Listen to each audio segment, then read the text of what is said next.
స్నానం వెళ్ళి ఆ తల్లి కడుపులో కూర్చుని ఆ తల్లిని బాధ పెట్టడం తప్ప నువ్వు పుట్టి ప్రయోజనం ఏమిట్రా అని అడిగారు పోతన గారు. సాధారణంగా పోతన గారు అంత కఠినంగా అసలు మాట్లాడరు. ఎంత మాట వేశారో చూడండి. ఆ మాటతో లోకమునకు బోధ చేస్తున్నారు.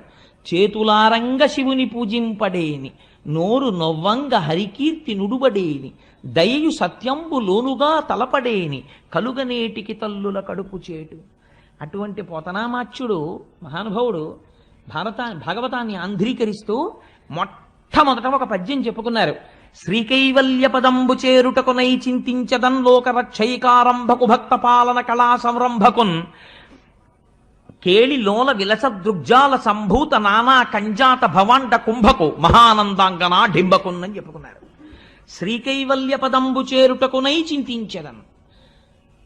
పోతనగారి యొక్క శక్తి ఏమిటో, పోతనగారి ఉపాసనా బలం ఏమిటో మీరు ఆ పద్యాల్లో చూడాలి.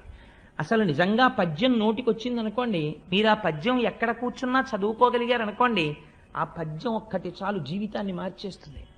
శ్రీకైవల్య పదంబు చేరుటకునై. ఎందుకు చెప్తున్నాను ఈ భాగవతం చెప్పడం అంటే, పోతన గారు ఎందుకు ఆంధ్రీకరిస్తున్నారు? ఈ భాగవతాన్ని ఆంధ్రీకరించి దీన్ని రాజులకిచ్చి, లేకపోతే ఎవరో జమీందారులకిచ్చి వారి దగ్గర ఈనాములు పుచ్చుకొని, వాళ్ళ దగ్గర డబ్బు పుచ్చుకొని, కానుకలు పుచ్చుకొని, నేను ఏదో పాముకోవాలనేటటువంటి తాపత్రయం నాకు లేదు, ఈశ్వరుడి గురించి చెప్పుకొని, శ్రీకైవల్యం అంటే ఏమిటో తెలుసండి? కైవల్యం అన్నమాట అద్వైత సంప్రదాయానికి చెందింది. కైవల్యం అంటే ఇంకా మళ్ళీ తిరిగి రానటువంటి అవసరం లేకుండా ఈశ్వరుడిలో కలిసిపోవడం. అలా ఈశ్వరుడు యందు నా తేజస్సు వెళ్ళి ఆయన తేజస్సులోకి కలిసిపోవాలి. అలా కలిసిపోవడం కోసం శ్రీకైవల్య పదంబు చేరుటకునై చింతించదన్. ఇదో అందమైన మాట. భాగవతం ఆంధ్రీకరిస్తున్నారా, చింతిస్తున్నారా? ఆయన చింతించదన్. చింతించదన్ అంటే ఏమిటండి? చింతించదన్ అంటే చిత్తము, మనస్సు దాన్నే ఆలోచన చేయుట.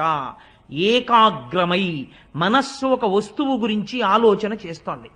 ఏ వస్తువు గురించి ఆలోచిస్తోంది అంటే, ఇప్పుడు ఆయన ధ్యానమగ్నులై ఉన్నారు, ధ్యానము చేస్తున్నారు. రామచంద్రమూర్తి రచింప చేస్తున్నాడు కాబట్టి చెయ్యి పోతన గారిది, కదిపిన శక్తి ఎవరిది? రామచంద్రమూర్తిది. ఇప్పుడు ఈ పద్యం నేను చెప్తుంటే, ఈ పద్యం ఎవరి శక్తి మీరు ఆలోచించండి. రామచంద్రమూర్తి యొక్క శక్తి ఆ పద్యం. శ్రీకైవల్య పదంబు చేరుటకునై చింతించదన్ లోకరక్షైకారంభకు. లోకములను రక్షించడము ఆరంభించినవాడు. అసలు లోకరక్షణము ఆరంభం ఎక్కడ ప్రారంభం అవుతుంది? సృష్టించడంలో ప్రారంభం అవుతుంది. కాబట్టి సృష్టికర్తగా నేను నమస్కరిస్తున్నాను. లోకరక్షైకారంభకు భక్త పాలన కళా సంరంభకున్.